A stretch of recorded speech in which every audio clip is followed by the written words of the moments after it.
इस वक्त हम दोनों के रोंगटे खड़े हैं। मेरे साथ कैमरामैन नीरज कुमार है जिन्होंने एक एक शॉट रिकॉर्ड किया है। बताइए अपनी जुबानी क्या हुआ।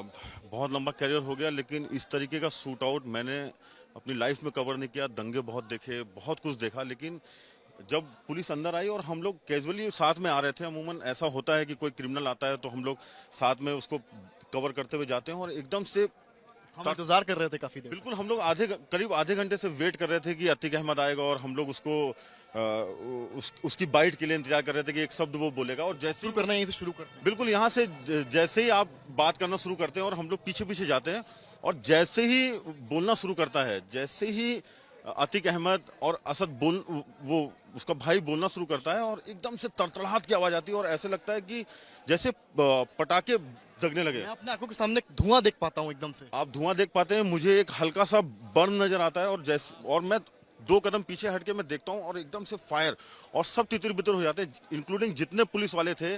उनको भी समझ में नहीं आया, और वो एकदम से पीछे हटे।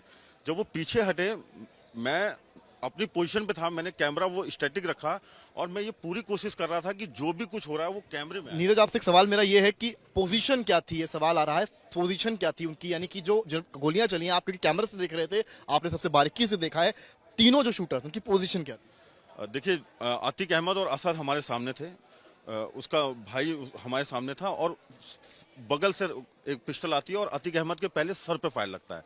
जैसे ही सर पे फायर लगता है और एकदम से तड़तड़ाहट शुरू होती है, और सब जितने भी लोग थे वो कम से कम 2-4 कदम पीछे हटते हैं, तो एक राइट हैंड साइड पे, एक लेफ्ट हैंड साइड पे, और एक यहाँ से, मतलब तीनों तरफ से उसको घेरा हुआ था, और बेतहाशा फायरिंग हो रही थी।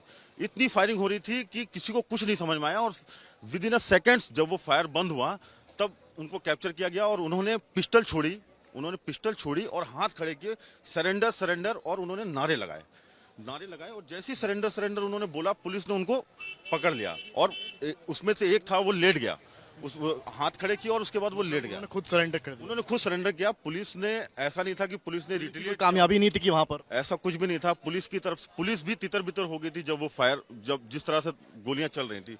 उन्होंने पिस्टल छोड़ी, हाथ खड़े किए, और तब पुलिस ने उनको पकड़ा। ये हुआ। ये बताइए मुझे कि जब तितर बितर हुए हैं, कई लोग भागे हैं, उस वक्त आपकी पोजीशन क्या थी? मैं अपनी पोजीशन से कम 4 से 6 कदम पीछे हटा।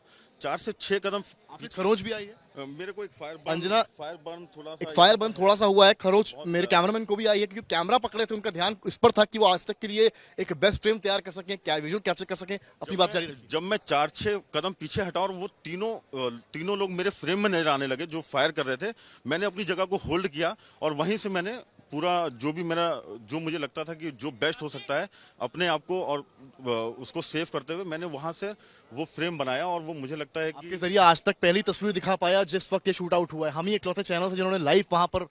नहीं, बिल्कुल हम लोग ग्राउंड पे रहते इसीलिए हैं कि अपने दर्शकों को जो भी बेस्ट हो सके वो दिखाएं, और हम यहाँ से साबरमती तक गए। जितनी फोर्स थी वो हमको यहाँ पे नजर नहीं आ रही थी। सवाल ये है कि जहां पर स्पॉट है वो कैमरा एक पड़ा हुआ है और एक माइक दिख रहा है, और ये बताया पुलिस ने है कि ये उन्हीं लोग का था, वो पत्रकार के वेश में आए थे। तो कुछ अंदाजा आपको लगा था बॉडी लैंग्वेज से कि कोई इस तरह से अपने साथियों में आ जाए? नहीं, ऐसा कुछ नहीं था। 4-6 चैनल थे, और कुछ लोकल के थे जिनको हम जब से इलाहाबाद में मैं कवर करने आता हूं, जिनको मैं देखता रहता हूं। मुझे बिल्कुल अंदाजा नहीं था कि कोई ऐसा व्यक्ति होगा। और ये सही बात है कि एक कैमरा और एक आईडी पड़ी है जिसको कोई क्लेम नहीं कर रहा है कि वो मेरा है, तो ये अंदाजा लगाया जा सकता है कि हो सकता है कि वो उसी भेष में आए हों, लेकिन ये पुख्ता तौर पे नहीं कहा जा सकता है कि वो पत्रकार के भेष में आए। मेरे वहां पर रोंगटे खड़े हो गए थे, क्योंकि जिस वक्त शूट आउट हुआ है, आपकी मनोस्थिति क्या थी दिमागी तौर पर? आप उस वक्त क्या सोच रहे थे? मुझे लगता है कि वो 30-35 सेकंड जो गोली की तड़तड़ाहट थी, वो मुझे समझ में नहीं आ रहा था कि ये हुआ क्या है। लेकिन जब मैं 4-6 कदम हटा, और एकदम से मुझे 3-4 लोग फायरिंग करते हुए नजर आए, मुझे लगा कि ये ऐसा हो गया है। और अगले ही पल उसका अतीक और उनका भाई जमीन पे पड़े हुए थे, और बाकी लोग जो हैं वो हाथ ऊपर करके सरेंडर करने की मुद्रा में थे। सरेंडर सरेंडर उन्होंने चिल्लाया, और उसमें 2 को खड़े पे पकड़ा गया है, और एक अपने आप जमीन पे लेट गया है। पुलिस का हाव भाव उस वक्त क्या था? सवाल। पुलिस नदारद थी, पुलिस आसपास नहीं थी। आप अगर मेरे फ्रेम में देखेंगे तो तीनों शूटर्स ने उन दोनों भाइयों को घेर के रखा हुआ है, और पुलिस कहीं भी फ्रेम में नहीं है। पुलिस अपनी खुद जान बचा रही थी। बिल्कुल जान बचा रही थी। पुलिस आपको मैंने वाइट उस बात की फिक्र नहीं थी वहां कितने पत्रकार खड़े हैं? मुझे नहीं लगता है कि होगी। मुझे लगता है कि जिस तरह की गोलीबारी हुई है, सब अपनी जान बचा के भाग रहे होंगे, तो पुलिस ने भी सोचा यही बेहतर है कि पहले जान बचाई जाए, बाद में देखा जाएगा। मैंने अपना लेकिन आज तक की टीम वहां पर मौजूद है। मैंने अपने कैमरे का वाइड फ्रेम खोला ताकि एक भी शॉट मेरा मिस ना हो पाए। मैंने अपनी पोजीशन ली और मैंने वाइड फ्रेम खोला, और जिस तरह से था वो जो भी उस स्थिति में मैं मूवमेंट कर पाया वो मैंने किया। लेकिन पूरे फ्रेम में आप देखेंगे, पूरे फ्रेम में देखेंगे आप, पुलिस नहीं है। जब उन्होंने पिस्टल रख दी और सरेंडर किया, तब पुलिस ने आके उनको पकड़ा है। ये बताइए कि जो पुलिसकर्मी थे, क्या उनके पास हथियार नहीं थे? किसी ने कोशिश करी उस वक्त हथियार निकालकर उन पर क्रॉस फायर करने की, रोकने की? नहीं, मुझे नहीं लगता है कि किसी ने कोशिश करी, क्योंकि जब उन्होंने सरेंडर किया तो किसी के भी हाथ में मुझे पिस्टल नहीं नजर आई। उन्होंने उनको होल्ड किया, मतलब किसी ने भी ये कोशिश नहीं करी। सरेंडर किया तो उन्होंने अपनी पिस्तौल छोड़ दी? बिल्कुल, उन्होंने अपना काम किया, उन्होंने अपनी पिस्टल छोड़ी, हाथ ऊपर खड़े किए और सरेंडर किया। तब जो थाना इंचार्ज हैं उन्होंने आके 2 लोगों को पकड़ा, और एक जो खुद लेट गया था उसको पुलिस वालों ने, क्या बोलते हैं, पुलिस ने उसको प्रेस करके नीचे दबाया, और तीनों को तेजी में उन्होंने जीप में डाला और जीप में डाल के ले गए। मैं ये कह सकता हूँ, अपने अनुभव से तो नहीं कह सकता हूँ, जो मैंने देखा है मैं उसके हिसाब से कह रहा हूँ।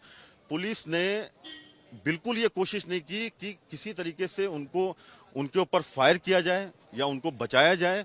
ये बिल्कुल कोशिश नहीं हुई। जो आए थे उन्होंने अपना काम किया, उन्होंने अपना काम करने के बाद हाथ खड़े किए, एंड देन पुलिस ने। बड़ी बात है, आप समझ सकते हैं शम्स की कोशिश नहीं हुई। जो आए थे अटैकर्स, जो शूटर्स थे, उन्होंने अपना काम किया और बंदूक रख दी नीचे, यानी कि पिस्टल नीचे रख दी और सरेंडर करने लगे। जो हमने अपनी आंखों से देखा, नीरज कुमार ने अपने कैमरे में कैद किया। तो ये बड़ी बात है कि आखिर